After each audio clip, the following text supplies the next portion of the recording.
Namaskar. Our deathless hero, full of myths and mysteries.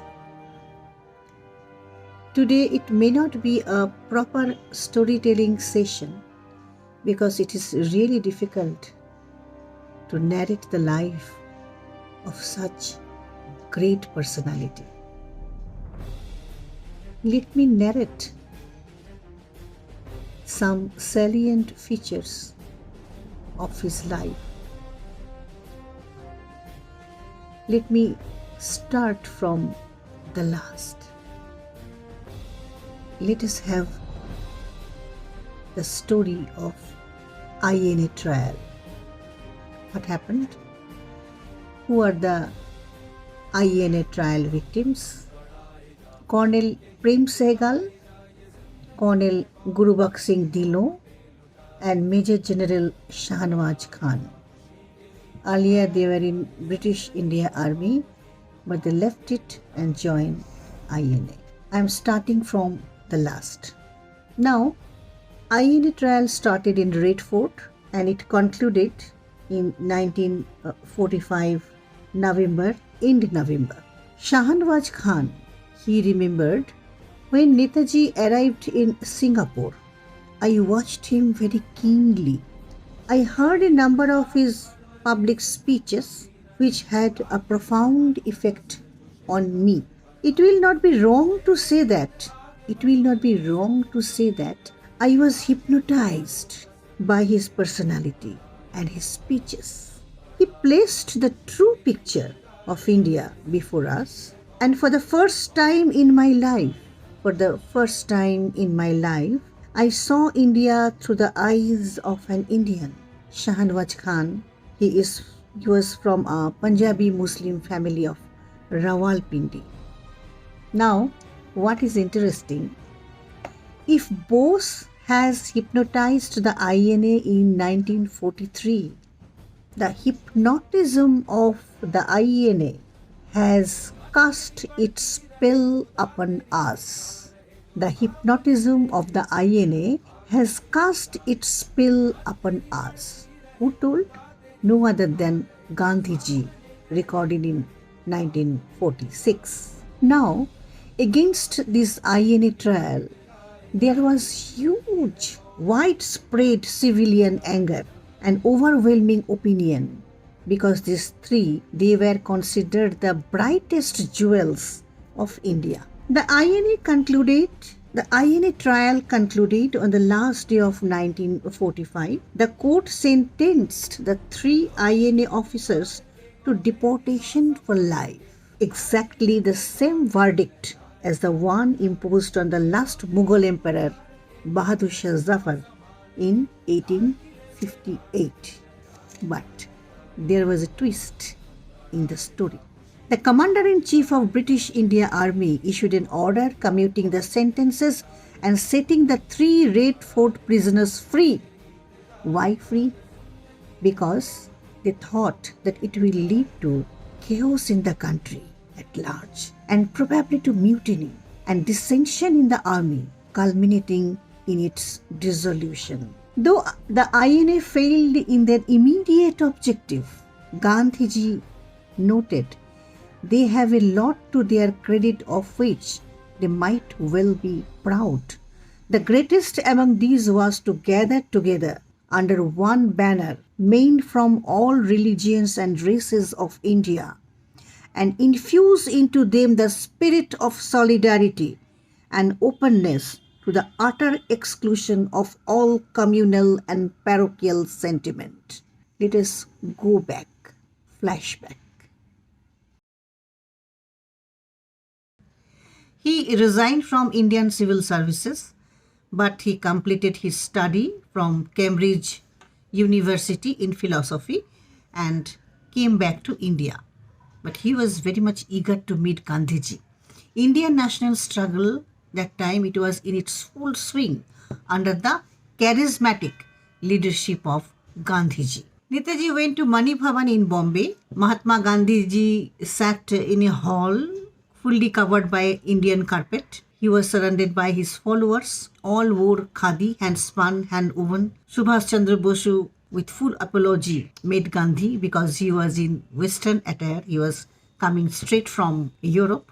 Subhash Bose flooded Gandhiji with a lot of questions. And what are the questions? Questions related to campaign of non-payment of taxes, civil disobedience, boycott of foreign clothes, propagation of khadi, and Mahatma's promise of Swaraj within 1 year, mass marching to prison by disobeying governmental decrees, etc. Subhash Chandra Bose didn't get very satisfactory answer from Gandhiji altogether. Might be Gandhiji did not want to disclose so many things to the newcomer. Might be, we don't know.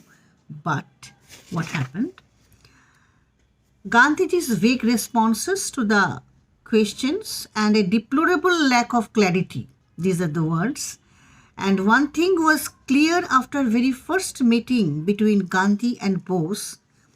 Mahatma had failed to cast his hypnotic spell on Subhas, as had done with so many of his followers, those who chanted in unison, Gandhi Maharaj ki Jai. After Bombay, Subhash Chandra rushed to Kolkata to meet his mentor. Who was he? Guess, Deshabandhu Chittaranjan Das. Deshabandhu Chittaranjan Das welcomed his new youthful lieutenant with open arms and entrusted him with a number of responsibilities. Now, this time, Subhash Bose fully participated in Indian national struggle, and 8 months in prison, Alipur Central Jail, Calcutta, Subhash Chandra Bose was with Deshabandhu Chittaranjan Das, and he very keenly, very closely observed and analyzed his mentor's leadership qualities and tried to discover the secret of his tremendous hold on the people in general and his followers in particular. This experience in jail, closely observing C.R. Das, Deshabandhu Chittaranjan Das, proved very useful for Subhash in time to come. First, when the mantle of leadership of Bengal fell on him, and secondly, when he was called upon to provide an alternative leadership in all India politics, and finally, when he led the Azad Hind movement in Europe and East Asia. In 1922, Goa Congress, Deshabandhu was elected as Congress president, and from this time onwards, in Indian politics, Netaji was emerging as an undisputed and charismatic leader. But during this same time also, differences in Congress were becoming very visible. The difference between pro-changers and no-changers. The radical thought propagated by Deshabandhu and his followers, including Subhash Chandra Bose, and no-changers like Gandhiji and his followers. Due to political differences, Deshabandhu resigned from this presidentship and they formed a Swaraj Party.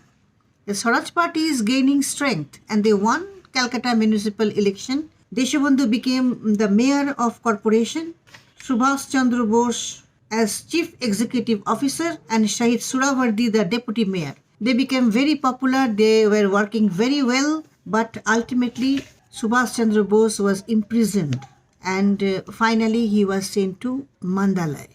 The condition of prison in Mandalay was extremely bad. It's really very tough. Subhash Chandra didn't waste even a single time there. He completely devoted himself to study and more study. Subhash Chandra wrote a letter to a very popular Bengali literary figure, Sharat Chandra Chattopadhyay. He felt that this novelist had penned the only truly insightful tribute to the Deshabandhu, which had touched him deeply. Chattopadhyay wrote and published his novel Pather Dabi, The Demand of the Road, about a Bengali freedom fighter in Burma during Subhash Chandra Bose's Mandalay years. If I had not come here, Subhash wrote to his master of fiction, Sharat Chattopadhyay, I would never realize the depth of my love for Golden Bengal. I sometimes feel as if Tagore expressed the emotions of a prisoner. Then he wrote, Sonar Bangla, আমি তোমায় ভালোবাসি। The condition of health of Subhash Bose started deteriorating due to Mandalay court atmosphere. Sometimes he had written about it to his sister-in-law Bibhabati Bose, and he mentioned there, sometimes I missed music and scent. There started civil disobedience movement under the leadership of Gandhi. Subhash Bose announced, I submit that civil disobedience will never come until we can organize the workers, the peasants, and depressed classes. At the Lahore Congress, Subhash Chandra Bose, together with Srinivas Iyengar and others of the leftist camp, were excluded from the Congress Working Committee. Mahatma Gandhi wanted the supreme body in the party to be a homogeneous one, so that he could proceed with his plans unchallenged from inside the High Command. Towards the end of 1937, when the All India Congress Committee met, it was widely rumored that Subhash Chandra Bose would be the next president of Congress to be held at Haripura in Gujarat early in 1938. It was there that in about 10 days he wrote his unfinished autobiography, An Indian Pilgrim.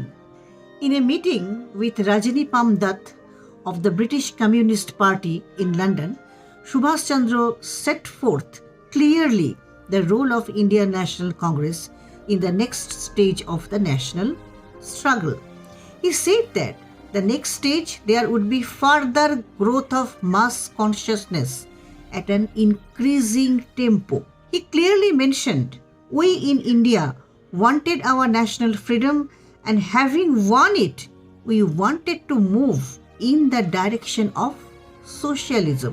He further reiterated his personal view that the Indian National Congress should be organized on the broadest anti-imperialist front and should have twofold objective of winning political freedom and establishment of a socialist regime.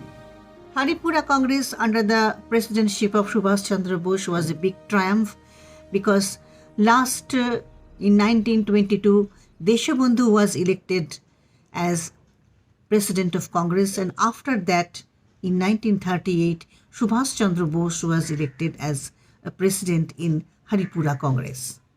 There were 3 reasons why Subhash Chandra was unacceptable to the right wing of the Congress for a second term of presidency, which is coming in Tripuri Congress. The first was his campaign to stiffen the opposition to any compromise with Britain. No compromise. He wanted downright rejection of the federal scheme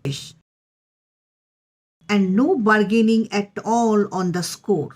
Secondly, his advocacy of industrialization and industrial planning under the National Planning Committee, which was not at all liked by right-wing opinion. Thirdly, when in September 1938, British concluded the unholy Munich Pact with Hitler, he became convinced about the inevitability of war in Europe. As Congress president, he began open propaganda throughout India to prepare the people for a national struggle, synchronizing with the outbreak of the European war.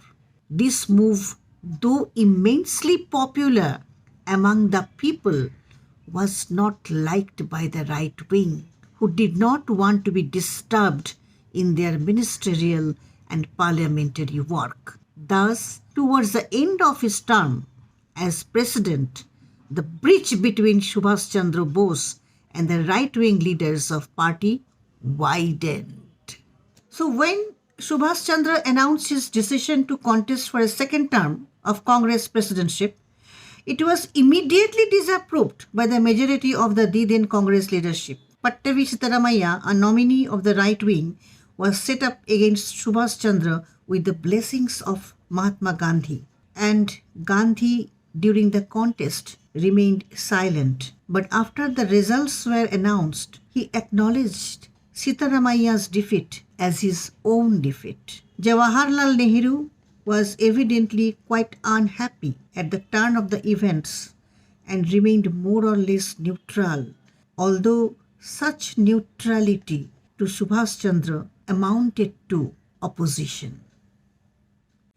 Bose wrote to Nehru in his sharp rebuke, "You often do not succeed in making up your mind, one way or the other, with the result that to the public you appear as if you were riding two horses."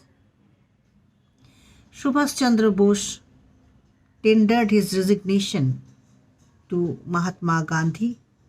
"Therefore, in an entirely helpful spirit, I am placing my resignation in your hands."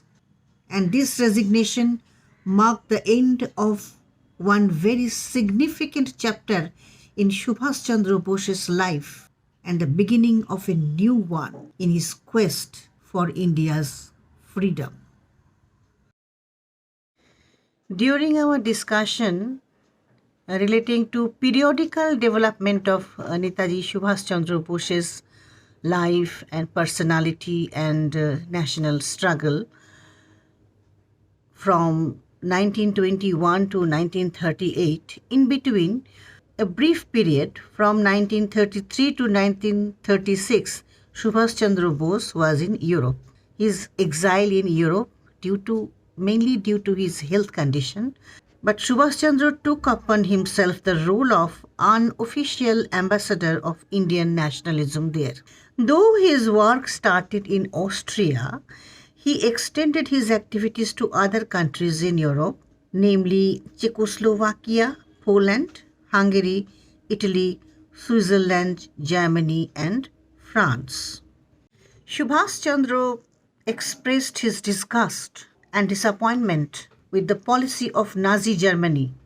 He also met Mussolini in Italy. Mussolini asked him whether Subhash really and firmly believed that India would soon be free. Subhash replied with an emphatic yes. Mussolini then asked whether he believed in reformist or revolutionary methods for achieving the freedom, independence. Subhash also answered by saying that he stood for revolutionary methods. Thereupon Mussolini said, "Then indeed you have a chance." In Europe, the sweetest and the most romantic part of Subhash Bose's life happened. Emily Schenkel, his private secretary and translator, a very sober lady, Netaji fell in love with her. Later, he married Emily, and he wrote beautiful love letters to Emily with a lot of respect, honor, love, and passion. Now come to the last phase of our narration from 1939 to 1945. In 1939, when Subhash Chandra was compelled to resign as Congress president, the situation of India from national point of view appeared to him as follows. Congress right wing and Mahatma Gandhi was totally against the idea of confrontation with the British by launching a mass struggle. They were very much against it. On the other hand, Subhash Bose's efforts to rally and unify the leftist forces in the country had also failed. It was in the presidency jail in Calcutta that Subhash Chandra made the greatest decision of his life. It was his firm conviction that the British Empire would break up as a result of the Second World War. But the British imperialists would not hand over power to the Indian people without a fight. India could win independence only if she actively entered the field of international politics in the midst of the war crisis, the war between Allied and Axis power. He felt it would be a gross political blunder to remain inactive in prison while history was being made elsewhere. During those days of bitter controversy between Subhash Bose and the right wing of Congress, Rabindranath Tagore supported Subhash Bose personally and ideologically. He gave Subhash a reception at Shantiniketan in January 1939, and before that, he dedicated his work, Tasher Desh, Land of Cards, to Subhash Bose, where the central figure was a messenger of liberty, Bhanguner Dut. In jail, Subhash Chandra started his fast unto death. British government then was following cat and mouse policy. They released Subhash Chandra Bose from jail, but he was under strict vigil. Plainclothes policemen were appointed everywhere to watch. Even the informer were also appointed inside the house. Government's cat and mouse policy literally enveloped the entire house with a ring of security. Now, one day, Ranga Kaka Babu, the radiant uncle Subhash Bose, called his nephew Shishir and asked Shishir, "Can you do some work for me? আমাকে একটা কাজ করে দেবে?" Without realizing what sort of work it is, he agreed. And the work was the historic Great Escape from Elgin Road, Calcutta to Peshawar. Shishir Bose, his nephew, went to a printing shop and ordered a set of calling cards which read, Muhammad Ziauddin, BA LLB, Travelling Inspector, the Empire of India, Life Assurance Company Limited, Permanent Address, Civil Lines, Jabalpur.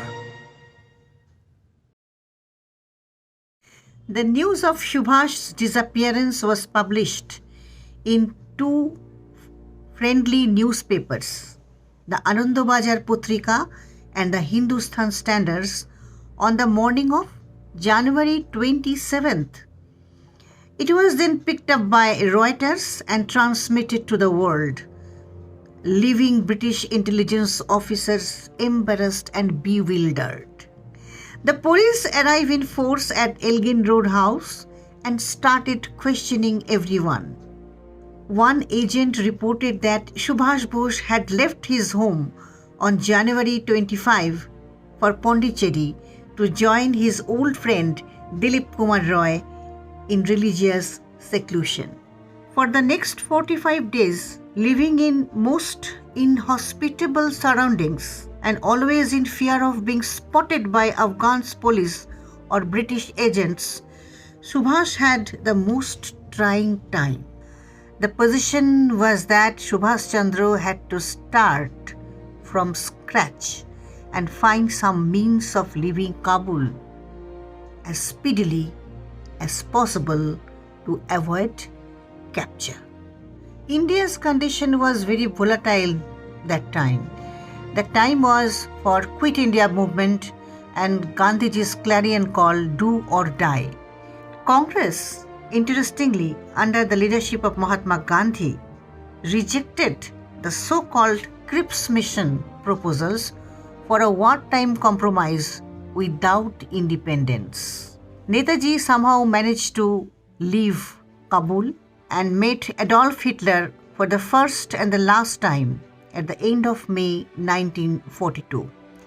He was not satisfied with the meeting, but one positive gain was that the decision to offer facilities to Netaji to travel to East was accepted by Hitler. Prolonged and top secret negotiations between the German and the Japanese military commands began for working out a foolproof plan for another hazardous journey for Netaji. What is that? A submarine voyage from Germany to the Far East. The Indian Independence Day was celebrated on a grand scale on 26th of January 1943 in Berlin. Just after 2 days, Netaji was not seen in Europe anymore. He told his brother that he was embarking on the most dangerous journey in his life and he might not come through it alive. He asked his brother to have some consideration and affection to his wife and to his daughter, whom he is leaving behind in Europe. It was still dark. On 9th February 1943, Netaji and a young soldier Abid Hassan was the originator of the slogan Jai Hind. Both of them entered the vessel, a submarine.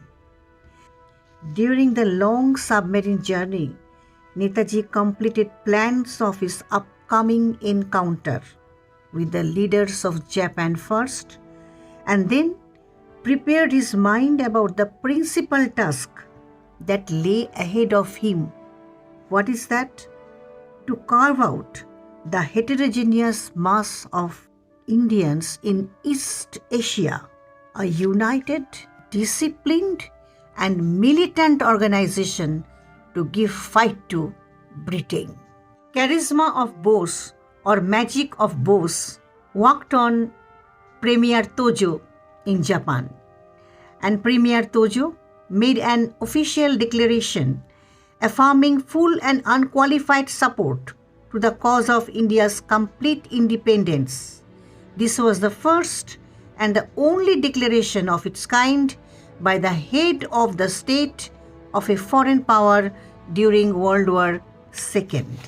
Accompanied by the veteran revolutionary Rash Bihari Bose, Netaji arrived in Singapore on the 2nd July 1943 to a rousing reception by soldiers and men of the Indian National Army and leaders of Indian Independence League. Here, Netaji demanded total mobilization of all available resources in terms of men, money, and material. His countrymen in East Asia responded to his call in a manner unknown in the Indian history of struggle since 1857 mutiny. 5th July 1943, Netaji called it the proudest day in my life. Netaji addressed his army with the force of arms, and at the cost of your blood, you will have to win liberty. We must build up our national defense on such unshakable foundations that never again in our history shall we lose our freedom. My soldiers, let your battle cry be, to Delhi, to Delhi, to Delhi. On the 22nd October 1943, Netaji formally inaugurated Rani Jhansi Regiment of Azad Hind Fauj.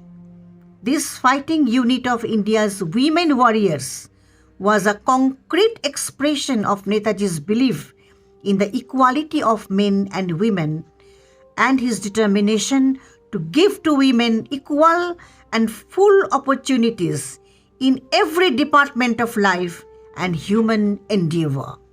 On the 29th December 1943, Netaji Subhash Chandra Bose arrived in Andaman Islands to take charge of the first territory of provincial government of Azad Hind. In the first week of January 1944, Netaji moved his headquarters forward from Singapore to Rangoon as a preparatory step to the advance of the Azad Hind Fauj towards the Indian frontier. Now, Indo-Burmese troop or Indo-Burmese forces, they're advancing towards Kohima They entered Kohima in the first week of April. In the last week of April, they were already within 10 miles of Imphal. This time, Subhash Chandra Bose sent a message to Gandhiji. India's last war of independence has begun. Troops of Azad Hind Fauj are now fighting bravely on the soil of India. This armed struggle will go on until the last Britisher is thrown out of India and until our national tricolour flag proudly floats over the Viceroy's house in New Delhi. Father of nation, in this holy war for India's liberation, we ask for your blessings and good wishes. On Netaji's birthday in January 1945, the Indian community in Rangoon demonstrated their trust and confidence in Netaji by organizing a huge rally and donating gold and jewelries in large quantities for continuing the struggle. When the capture of Rangoon by Allied forces appeared imminent, the Japanese command requested Netaji to join them in evacuating the city. Netaji refused to move until and unless arrangements had been made to evacuate the Rani of Jhansi regiment. The Japanese were compelled to comply. Thereupon, Netaji, accompanied by the Ranis, Jhansi Rani regiments, and his personal staff, moved out of Rangoon in the direction of Bangkok. The terrain was very difficult. Roads had been rendered almost impassable by rain and floods, and the entire area was infested by army stragglers and guerrillas. Vehicles in Netaji's convoy broke down one by one.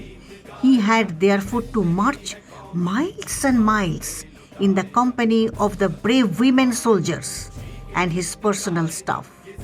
All those who saw him during this historic march from Rangoon to Bangkok were deeply impressed by his indomitable spirit, endurance, and leadership qualities in the midst of dire adversity.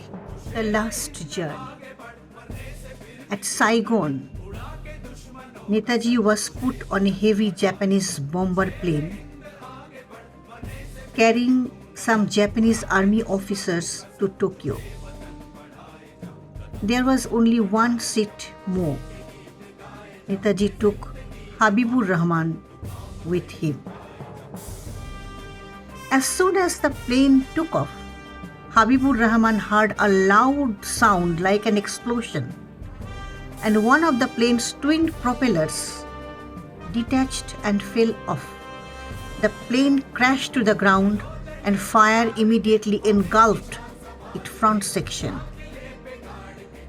Habib looked forward the rear exit and saw that it was completely blocked by fallen baggages. He said, "Netaji, आगे से निकलिए, पीछे रास्ता बंद है. Netaji, go out from the front. There is no exit from the back." Bose promptly walked out of the front exit through the flame. Rahman sustained burn injuries on his hands. He managed to lay Netaji on the ground. Netaji said calmly, very calmly, in a tone of concern, "Aapko zyada to nahi lagi? I hope you are not badly hurt." Then, as they lay side by side, Netaji said in an equally calm tone, "जब आप मुल्क वापस जाएंगे, मुल्क के भाइयों को बताना कि हम आखिरी दम तक आज़ादी के लिए लड़ते रहें, वो जंग आज़ादी जारी रखें। हिंदुस्तान आज़ाद होगा, उसकी कोई गुलाम नहीं रख सकता। When you go back to the motherland, tell your countrymen that I fought for freedom till my last breath, and they must continue the war for freedom. India will be free. No one can keep it enslaved anymore. Jai Hind. This is Suparna speaking to Indians in East Asia. My countrymen in East Asia, while I am in Tokyo, I desire to address a few words to you, and I have no doubt that you will give them due consideration.